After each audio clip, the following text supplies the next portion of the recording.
The title of this talk is Community Continuous Integration for GNU Radio and OpenCPI. Hi, I'm Arlen Poole. This talk builds on the previous talk, OpenCPI is an infrastructure for GNU Radio. OpenCPI brings the capability for GNU Radio applications to exploit the hardware of embedded heterogeneous processing systems and be deployed on diverse hardware. In the first part of this talk, I'm going to present how do you assess whether your OpenCPI application is ready for diverse hardware. In the second part of this talk, Willie Thompson of Centauri will present a case study of enabling a GNU Radio application to exploit OpenCPI. For this case study, he's going to use the GNU Radio ADS-B receiver application. When is a GR application ready to deploy on diverse hardware? That determination requires that the developer have access to a diverse set of development and testing hardware assets.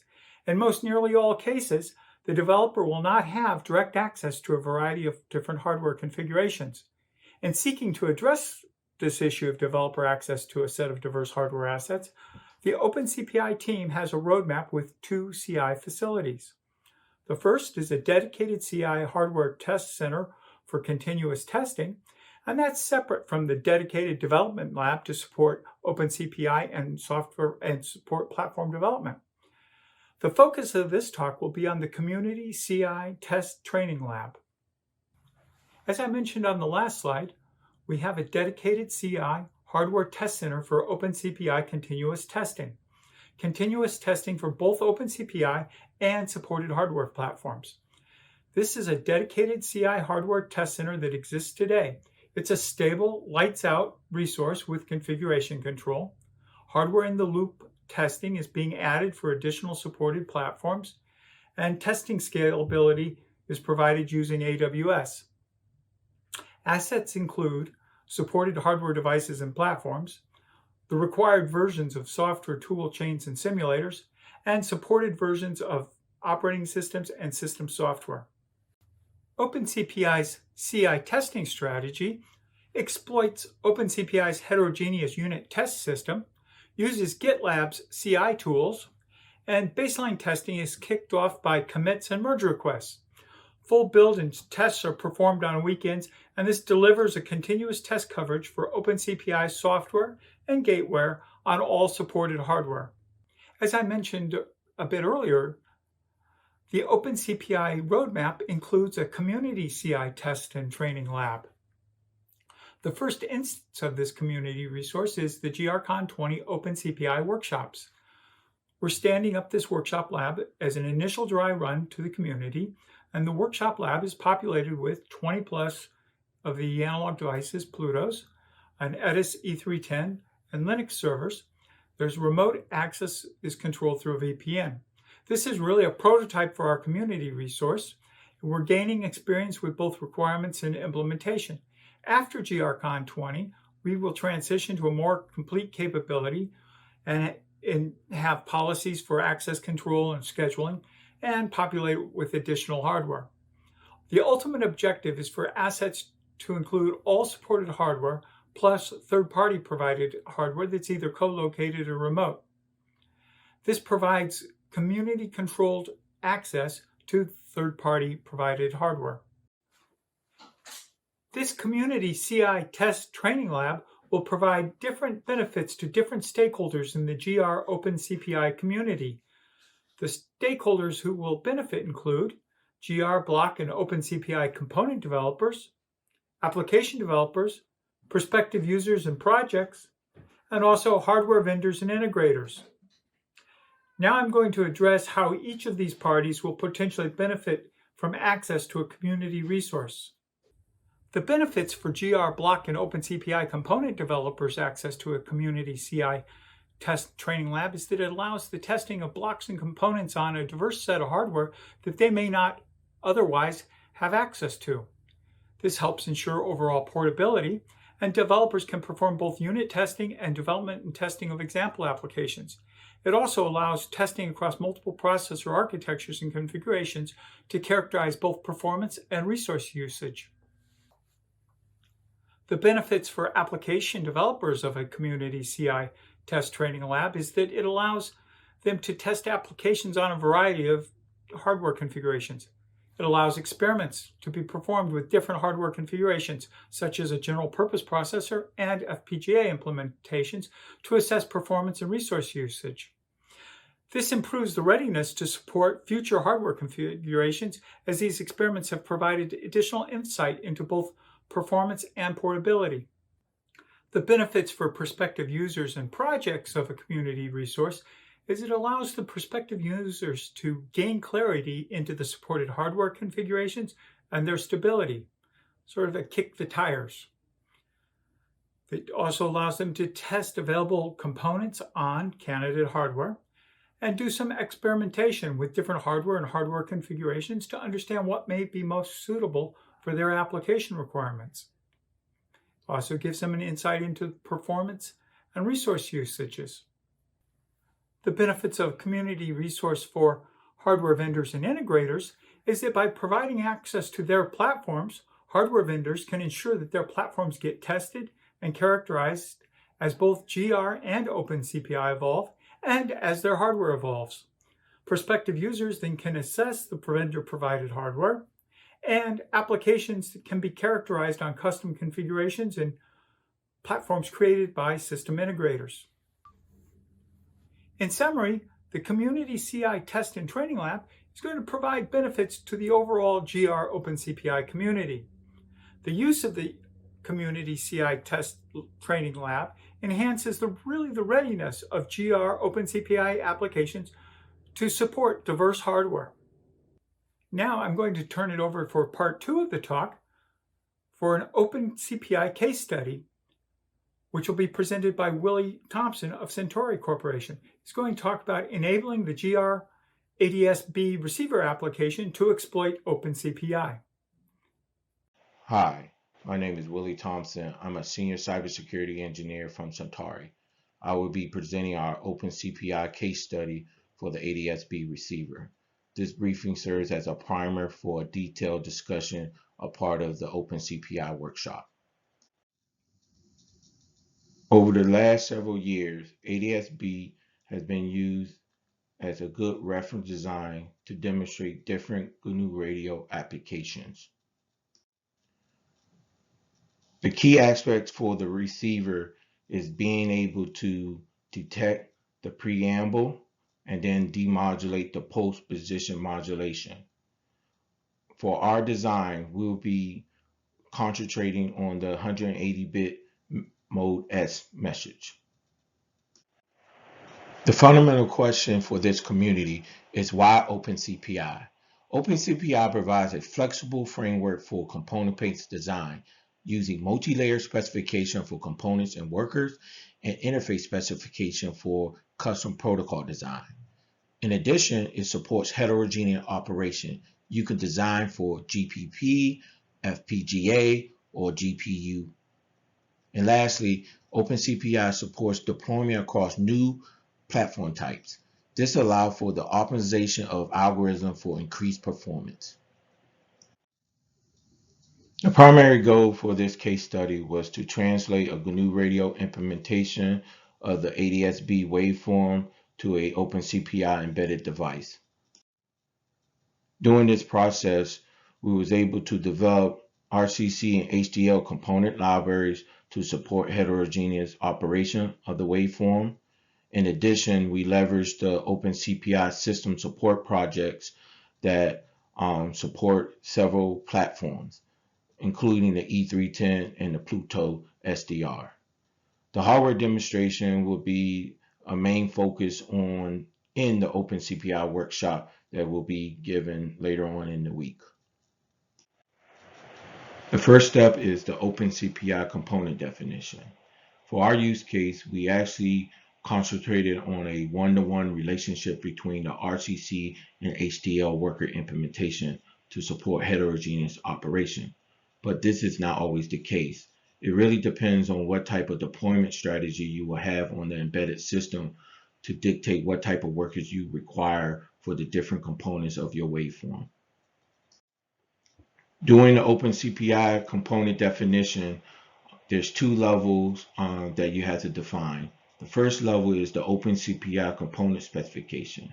At this level, you focus on the port definitions. In particular, you implement a OpenCPI protocol specification.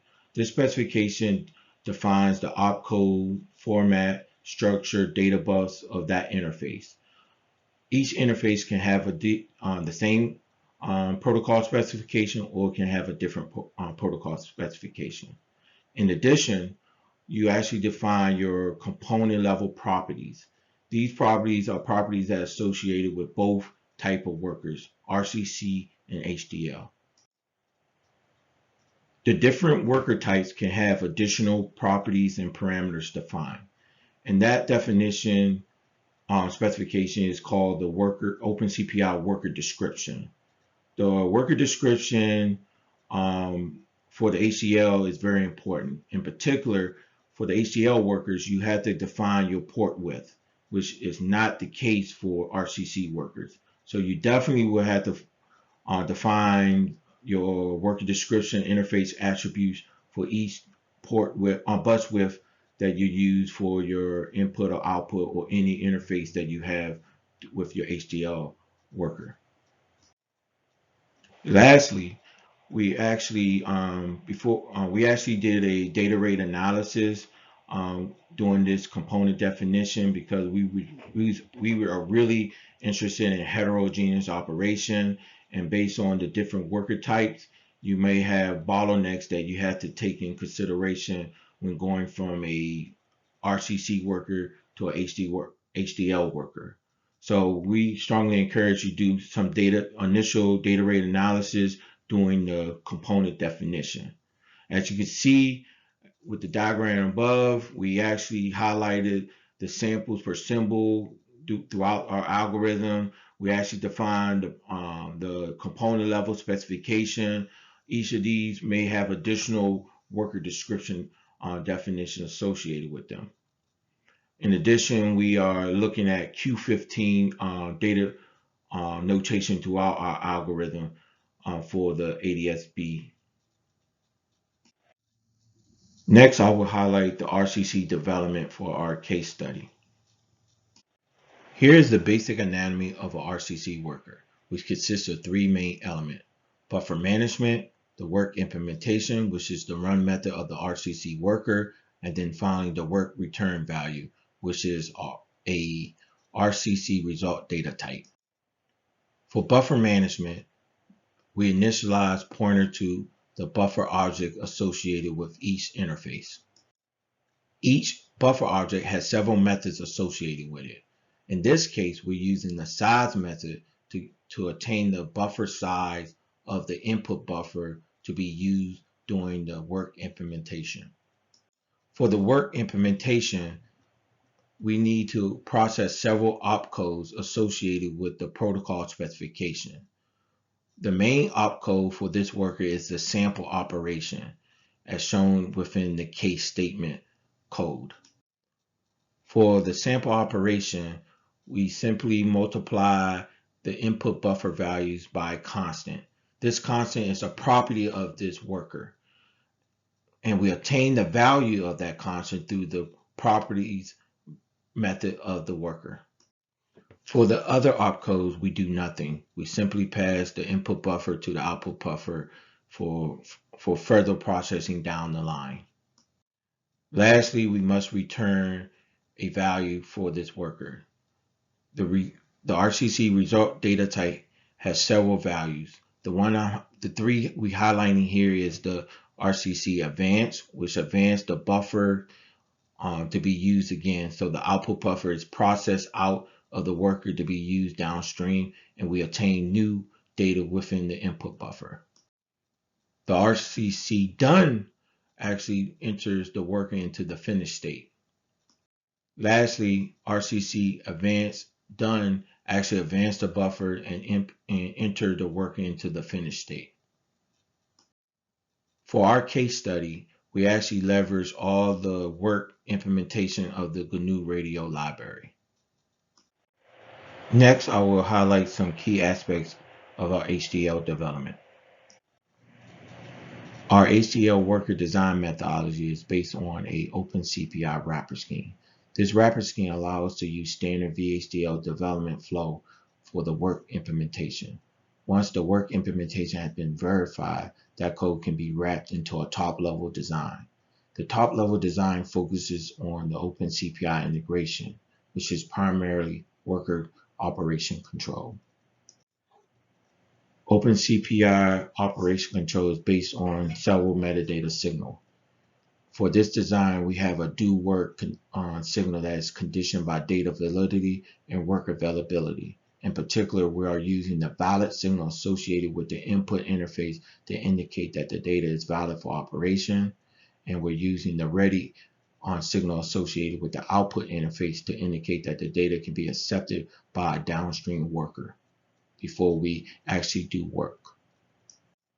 In addition, we are implementing a data plane scheme, which is new for OpenCPI 2.0. In this scheme, you can associate a clock with an interface. As a result, we can use that clock to actually run our worker. To enable this functionality within the framework, you have to use the worker description attribute clock direction. More detail can be attained within the user guide. One additional concept that we want to highlight for the HDL development is the concept of assembly and containers. Assembly containers are needed to create a bit file. The assembly is actually all the HDL workers associated with an application. So when you have an OpenCPI application, there should be a one-to-one relationship between the application that use HDL workers in the assembly. In addition to the assembly, based on how you want to deploy the actual application, there's a container. That container allows have additional device workers that are used to actually execute that application on that platform. The containers are associated with the board support packages of the different platforms, and for simulation, the XM is considered a container that simply execute the code. Here's a depiction of our OpenCPI application for the ADSB receiver. You can see that it have all the elements associated with the waveform. This is a hybrid design where we have HDL workers, which is a part of our assembly, and then we have two Rcc workers to source and sync the data for this application. Lastly, we will talk about some OpenCPI component libraries that have been generated by this case study. In support of growing the community around OpenCPI, we have created several libraries that is open to the community. The first one is a general SDR component library, which you can see is divided into several different types. It's really the Rcc workers are really closely aligned with GNU Radio. In addition, we are actively developing HDL worker for these elements to support heterogeneous operations.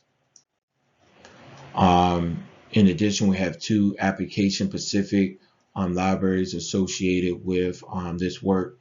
That's the ADSB, and also we have created a Zigbee library. All of these libraries will be pushed out to the community at sometime soon. As the third-party evaluator, we were asked to give our final thoughts on OpenCPI based on our case study. OpenCPI is a unified framework for open source heterogeneous design and deployment. It provides a flexible XML framework that describes all aspects for component, application, and platform. Throughout this presentation, we highlighted several of these specifications. It is our opinion that they are easy to understand and to implement. Rcc Development and Operation is GNU Radio Lite. OpenCPI supports external libraries for rapid development. In particular, for this case study, we leverage the GNU Radio code base. Opcodes are similar to GNU Radio stream types. And finally, OpenCPI implement buffer-based operations for Rcc workers. Next, OpenCPI fully integrate HDL tools for development and simulation. For our case study, we leverage standard VHDL development flow for worker verification. OpenCPI integration focused on worker operation data flow via OpenCPI metadata signal. Third-party HDL primitive and IP cores are supported. Finally, OpenCPI allows for the deployment of application across multiple embedded platforms. For the ADS-B application, we are looking at the Pluto SDR and the E310. In addition, we are developing an OSP for the N310. For further detailed discussion about this case study, please join us at the OpenCPI workshop. Thank you, Willie, for that presentation. As you can see, OpenCPI as an infrastructure for GNU Radio brings a lot of new capabilities that we believe are interesting and exciting for the GNU Radio community. For additional information on OpenCPI, please see the list on the screen. I'd like to take this time to thank the GRCon organizers and thank you for listening to my presentation.